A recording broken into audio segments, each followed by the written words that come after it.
Live from the world's capital markets, here are the latest financial headlines brought to you by News Factory. Hello and welcome to Thursday's Daily Financial Digest. And here's what's making the headlines in the markets today.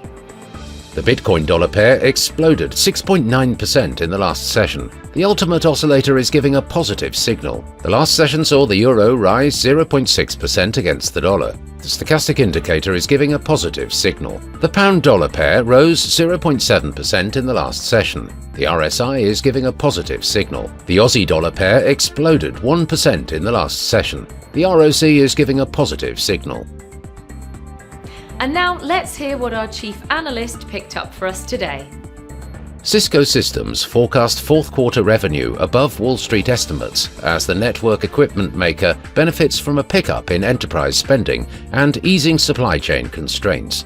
The company's shares rose 5% in trading after the bell. US consumer prices increased less than expected in April, suggesting that inflation resumed its downward trend at the start of the second quarter in a boost to financial market expectations for a September interest rate cut. Cryptocurrency markets saw a 5.5% increase in total capitalization following the release of inflation and retail sales data from the United States. However, Ether failed to fully capitalize on this bullish momentum. Ether has underperformed the leading cryptocurrency Bitcoin by 22% since the start of 2024.